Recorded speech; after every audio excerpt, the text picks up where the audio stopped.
Well, hello everyone. Welcome back to Suzerain, Kingdom of Rizia, where we have a meeting with Hugo to attend. We did what we have to do. Thankfully, Rico, by embarrassing himself and by extension, the government, the monarchy, uh, the family, and myself personally, gave me the perfect opportunity to get rid of him.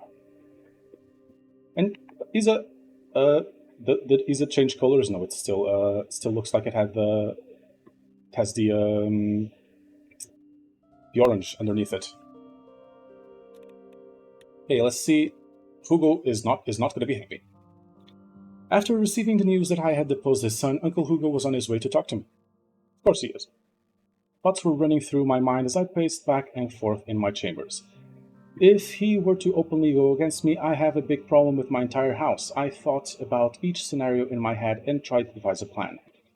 I looked at the oversized key on my desk, a symbolic key to Isa.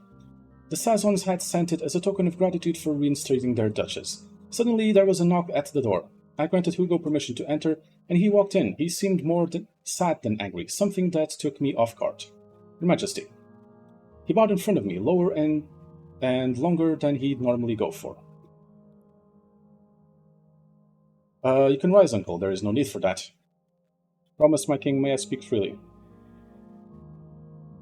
You always have, Hugo. Speak your mind. It's about my son. Hugo leaned forward slightly, his hands clasped together, choosing his words carefully. About your decision to remove him as the Duke of Isa. I understand that he was not popular in the city. King Valero himself had reservations about his readiness to become Duke, yet.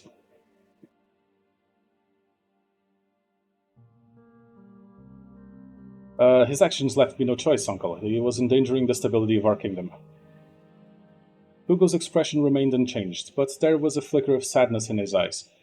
I understand the weight of the crown and the decisions it demands, but he is my son, Romus. And I was not consulted. I mean, I was planning on taking a bit more time, but he forced my hand. His demeanor made me feel uncomfortable. I could meet his gaze. I couldn't meet his gaze. I had to look away.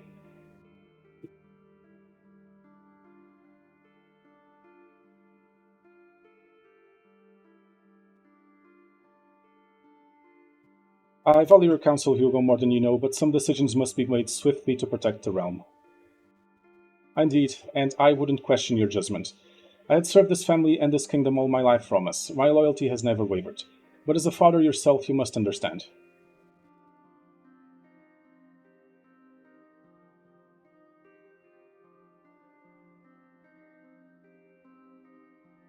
Hey, I do not doubt your loyalty, nor do I take your sacrifice for granted.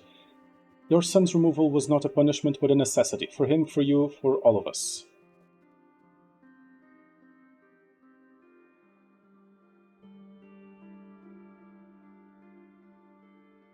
Yeah.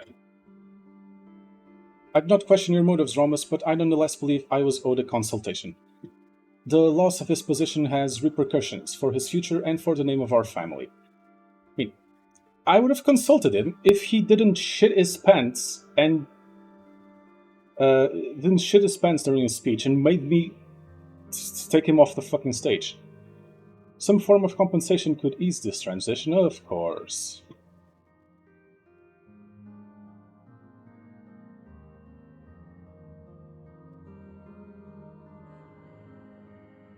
No, Uncle, I cannot offer anything. Rico must face the consequences for his actions.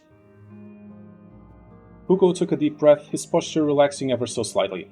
Yet there was an underlying current of disappointment in his voice. Then I shall stand by your decision as I have always stood by you and your father before you.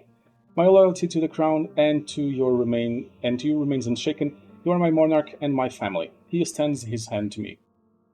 Taking it a lot better than I had expected. I shall be well, Uncle.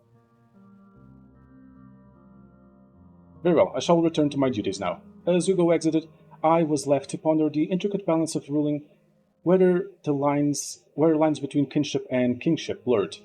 I stood up and prepared for my next meeting. It's nothing to do with him being family. It's to do with him being an incompetent racist. Operation Bear Trap begins. Genocide.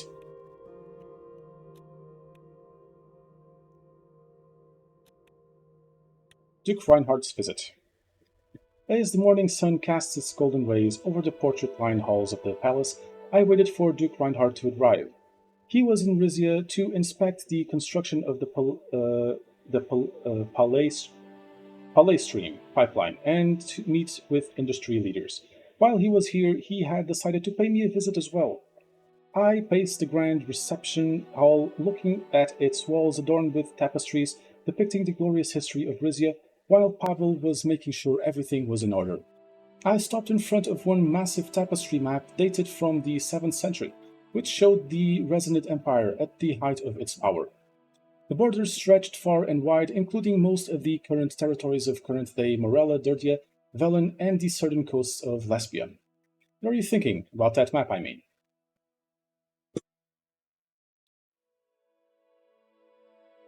Do you think that it's too aggressive having this in the reception hall?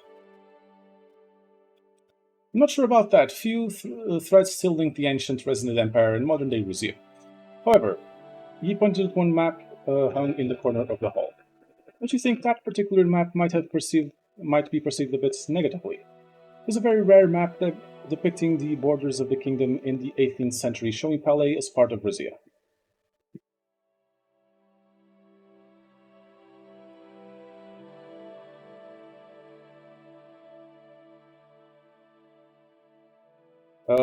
Sure, you're right. The Duke may take it the wrong way. Take it down. Pavel signaled to a pair of nearby servants. A few minutes later, they returned with a ladder and swiftly removed the map. Suddenly, we heard a knock on the door, signaling the arrival of the Duke. I'll leave you to it, Your Majesty. Thank you. Before I had time to recollect myself, the door suddenly opened. Duke Reinhardt strode into the hall, glancing around at the paintings and tapestries on the walls. He approached me and we shook hands. How do you like Port Drazon? Quite fascinating, really. A capital fit for a king. He smiled and gestured at the pair of armchairs that had been set out for us. Please. We both sat down. So, Your Majesty, I hope you've been faring well since we last met. I must say the Oris field has been a game changer for us now that extractions have begun in earnest. From the reports I've been reading, Rizia should start reaping the rewards any moment now. Our industries get a boost, our energy exports soar to new levels. Quite a win-win, wouldn't you say?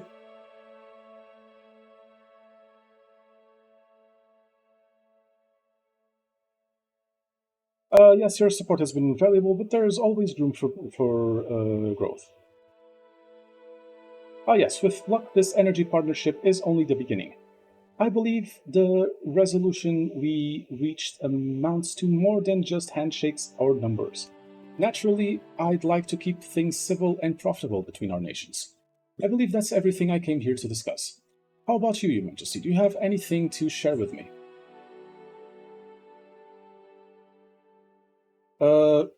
Sure, I do. I have an offer for you. What offer would that be? I'm not sure what this is, but I'm curious as well. Really, I'd love to hear it.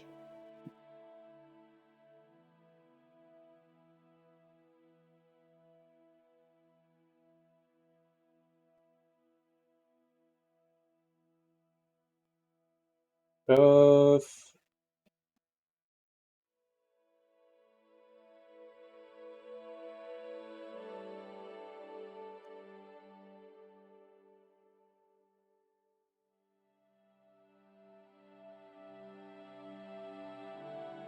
why don't you join Grace? I want to finally see Palais stand with us. It's a serious proposal, Your Majesty. With the support of other monarchies, we could finally end Lespia's control over us. He had a glint in his eye. So can I expect you to advocate for our membership at the next Grace meeting? Yes, but I expect you to stop all your partnerships with Lesbia. Your Majesty, we cannot drop everything in an instant. We have to respect our current agreements. But give us time and we'll find a way to wriggle out of them. I'm looking forward to commiserating over the pressures of the crown with all of you. I'm glad our partnership is proving so beneficial. Is there anything else you'd like to discuss? Yes, I believe I have something to offer you. I believe we can do more than just grace. I'm listening. It's time we stand together. I'm offering you a military alliance. Rizia can give you the protection you require. You won't need Lesbia anymore. Military alliance, you say? How can the Rizian military protect Palais when it can barely protect Rizia? I have nothing but respect for you, Your Majesty, but you must admit the state of your armed forces leaves something to be desired.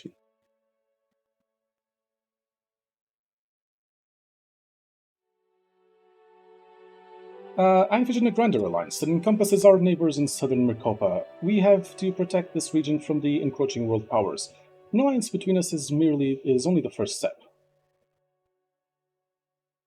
An intriguing proposal. Tell me, what would this new alliance look like?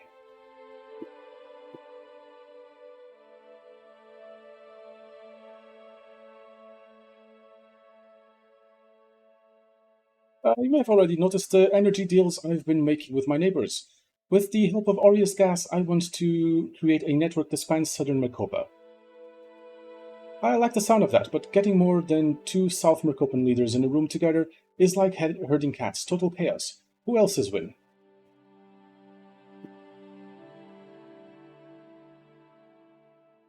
Potentially Morelia, Durdia, and Velen. All three of them? Very interesting. I'm not a gambling man, Your Majesty, not after certain events that got me banned from every casino on the Folenko boardwalk. But keep me posted on this scheme of yours. I just might be crazy enough to work. Velen uh, might not be an option.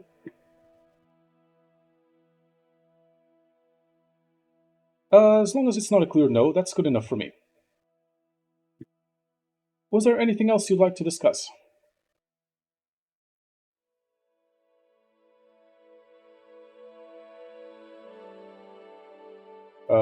One other offer that I'd like to extend your way. I'm all ears. No, now's not the time for this discussion. I do not want you to marry. She's marrying the Sazon. He sighed. I believe I said everything I needed to. He stood up and shook my hand. Thanks for having me, Your Majesty. It was a pleasure as always. Until next time.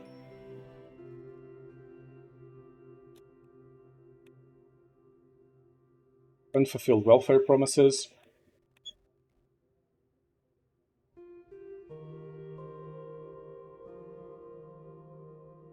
I need the authority to do to. Okay, I'm gonna send the police to get the authority to do the to keep my promises. 3 killed in Stampede. That is not good. Police forces avoid chaos as opponents of the crown gather. Dinner with the family.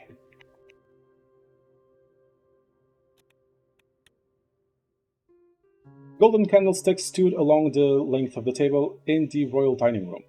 The flickering light cast a warm glow on my daughter's face, matching the warmth in her eyes.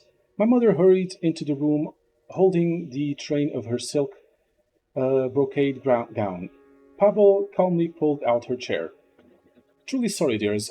Took two ladies in waiting to squeeze me into this old thing. But I wouldn't miss supper for the world. It has been ages since the three of us sat around the same table.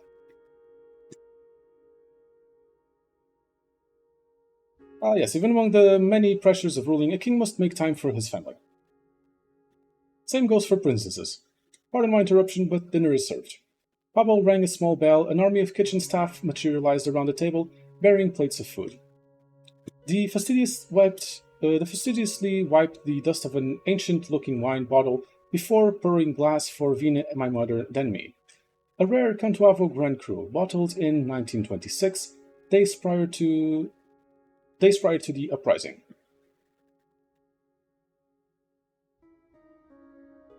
Uh, I bet it's aged more gracefully than I have. The others laughed politely. Heavy is the head that wears a crown, but even heavier are the under-eye bags. Pavel bowed and disappeared back into the kitchen. I looked down at my plate. Dinner tonight was monqui lobster with rice and plenty of butter. Your father couldn't stand lobster as a child, Vina. I could only get him to eat it by telling him it was a magical creature called a sea pheasant. Wait, there's no such thing as a sea pheasant?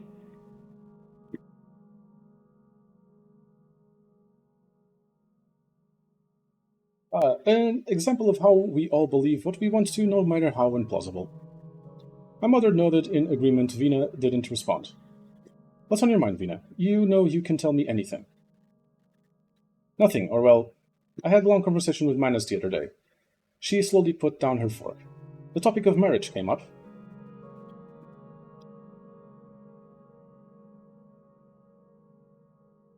Is that so? How lovely. She breathed a sigh of relief. Lovely indeed. So does that mean we can go through with it? I couldn't be happier with our decision. Let us begin planning the wedding at once. Oh, wonderful. Thank you, father. My mother smiled broadly. A Rizian princess marrying her true love. Your grandfather would be proud.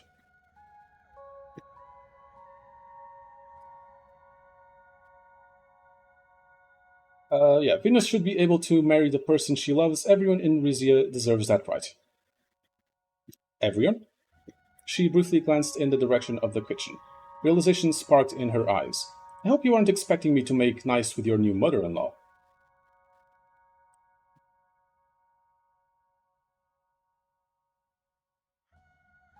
If I can forgive Angelica Sazon, you should as well.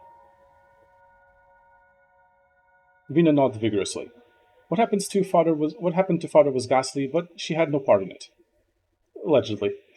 She scooped the last bit of rice off her plate.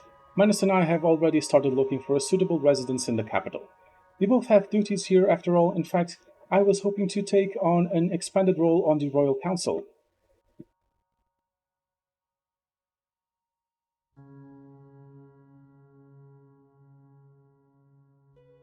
You're already more than an observer. I've noticed you speaking up more often.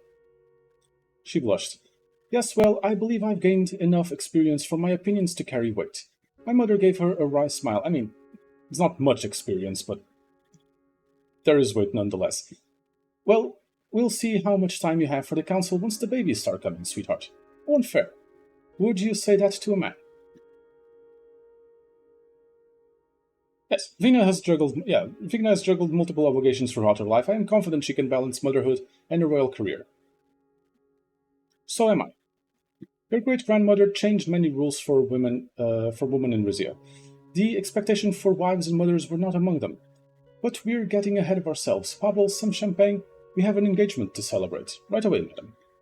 He absconded to the kitchen and returned with a bottle. Uh, pour yourself a glass, Pavel. It's a special occasion. Pavel briskly shook his head. It's a very expensive vintage, not to be wasted on butlers. Come on, Pavel, you're my friend. You're part of a family. You're not just a butler. We grew up together. He filled our glasses, and Vina hoisted hers high. To House Torres and Sazon. Wait, I still have your mother's ring. I want you to wear it at the wedding. Oh, father, it would be an honor. We clinked our glasses. Our dessert, we began discussing the wedding preparations. How grand. Hey, Rufus Cragg's royal gossip. Vina engaged. Okay, continuity of the royal Taurus royal lineage.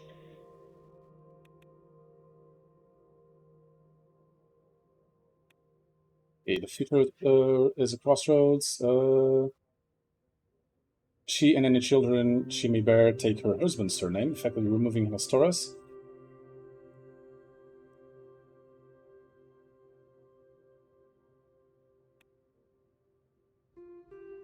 No, like we'll make like the British. The Taurus surname and lineage will carry on through Vina.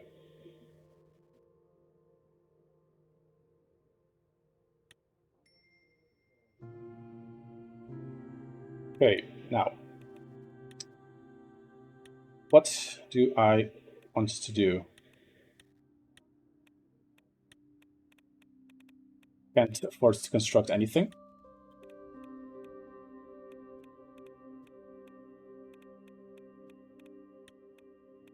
Welfare. Fuck. Takes three budgets I don't have. Next one then I guess.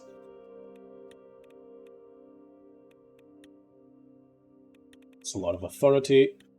It's all my authority.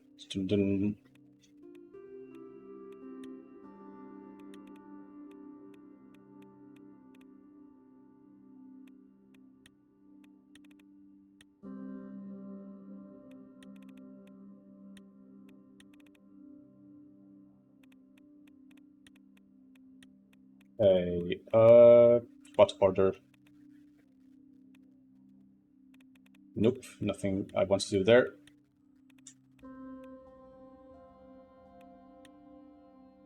It's -2 and cannot afford.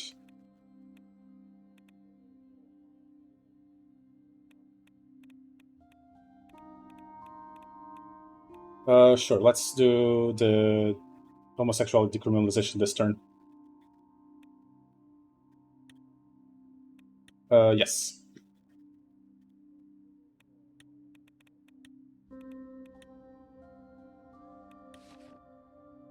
There's royal gossip. All right, who's gay? Palace dedicated to love. Rufus Bragg's royal gossip. Taurus lineage secured.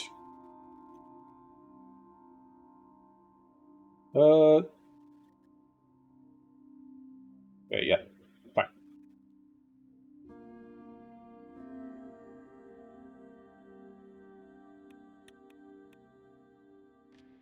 Next turn. Let's see what happens. Leviathan. Again, totally doesn't sound ominous at all.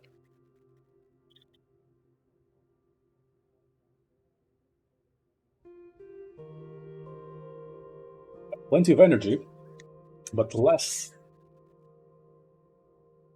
I'm spending a lot on industrial production.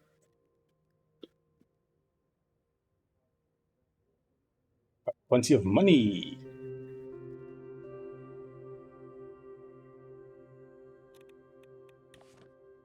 Okay, consumer industries park operational. Excellent. Polystream taps ready to be opened.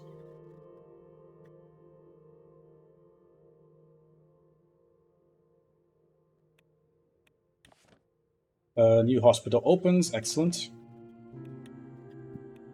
Now, invest in new industry.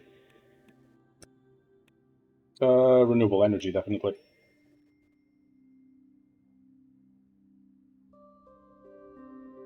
Can I invest even more in renewable energy?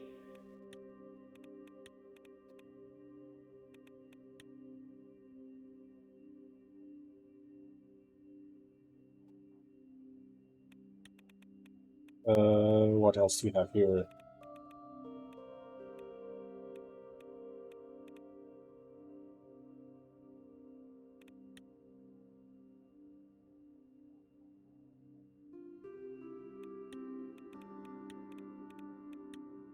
Okay, not for now then. I really would. Okay, we can get more submarines.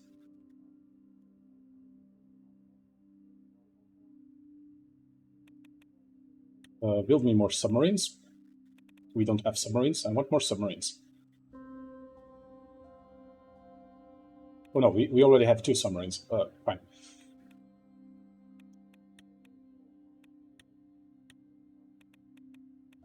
Why does that not work?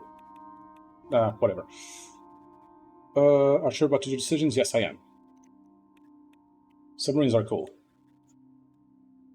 Civil War stalemate. I cannot afford to lose authority, so we have money. Let's spend it. And look good doing it.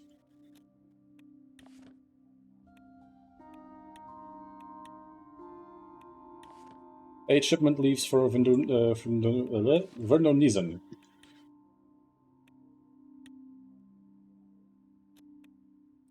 Okay, Security Council meeting. I felt the cool sand between my toes as I ran along the beach of Zilla with my grandparents. Ahead, the vast expanse of the Gulf of Mordia stretched out endlessly shimmering in the sunlight. I remembered the salty breeze tousling my hair as our boat glided across the surface, the rhythmic sound of the waves, the cries of seagulls. It was a simpler time, a time of pure joy untainted by the weight of royal duties. Good afternoon, Your Majesty. I'm pleased you could join us. Lucita's words brought me back to reality as I entered the council room. reminded that I was there for a security briefing. Lucida and Titus promptly rose from their seats.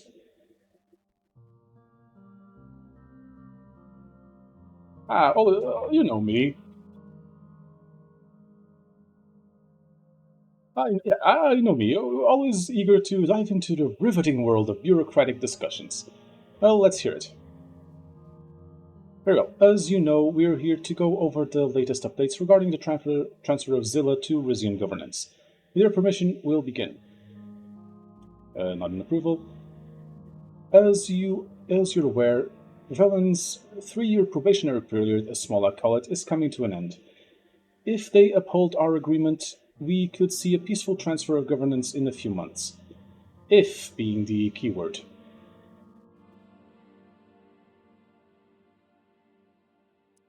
Smolak's track record doesn't inspire much confidence in his commitment to fulfilling promises. Here is where we are regarding progress on Zilla's return, Your Majesty. I can only speak with authority about the security-related terms of your agreement. I believe we are on track to meet the terms set in our agreement 3 years ago, but you would know best. With all that in mind, I suggest discussing our contingency plan for getting Zilla back, should our agreement fail.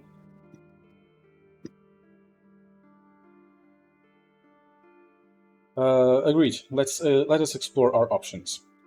The way I see it, we can either approach this diplomatically or, if necessary, take a more aggressive stance. Let's begin with the diplomatic approach. Thoughts? While we don't have a lot of options, we could continue supporting ATA. Furthering the advocacy for Rizian values and culture could rally public support for a reunification referendum. People tend to value having a say in shaping their own destiny.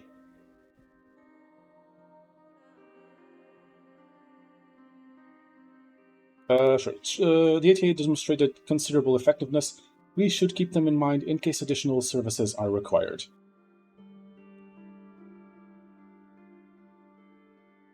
If those are our only diplomatic options, let's hear what our less than diplomatic alternatives look like. While the Crown's relationship with Suomine isn't great, to put it mildly, I still see a potential for collaboration. Nope. Not even interested. By framing this as a strategic partnership, we could show them how our goals align with theirs: stability and prosperity for Zilla. Offering financial incentives could also sweeten the deal, ensuring they see the benefits of joining forces. In short, they'd bolster their influence, and we gather a powerful ally. That said, it's worth noting that their methods are extreme and could risk backfiring, turning the public against us.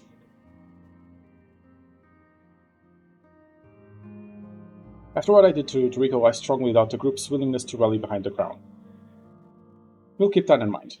As for other options, let's not forget that we have Durdian mercenaries on standby waiting our command. Their skills and expertise could prove invaluable in this endeavor.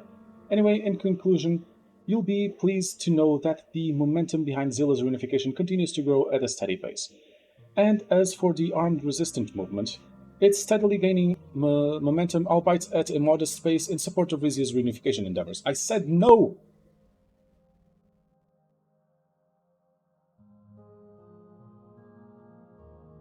Thank you, this is good information to know moving forward. Do you have any thoughts so far, particularly regarding the presence of ATA or Suomine and Zilla?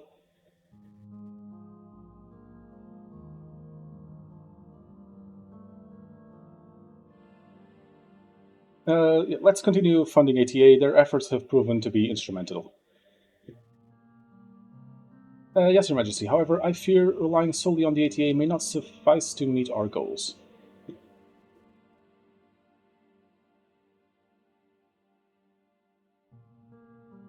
Sure. You've presented me with a lot to consider. The complexities of the Zilla situation have been genuinely trying.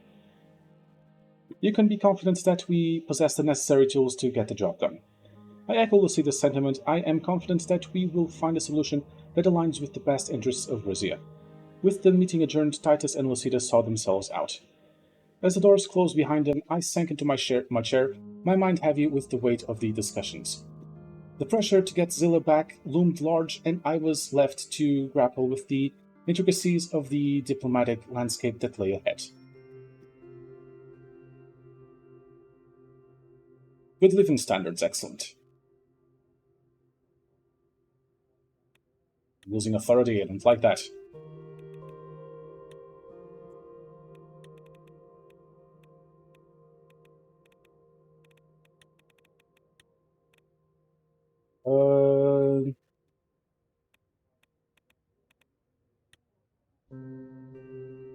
Minus 1 energy per turn, though.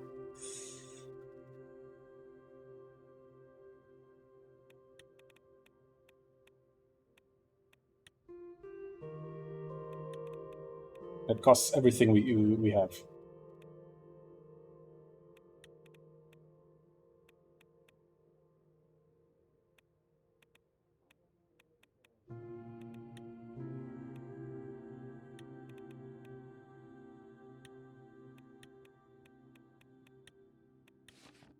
Okay. Anticipation and anxiety mount as Zilla's transfer of governance spears. Okay, diplomatic meeting with Lesbia will have to be left for the next episode. Thank you all very much for watching. As always, I have been Pope. Please remember to like, comment, and indeed subscribe. I will see you all next time.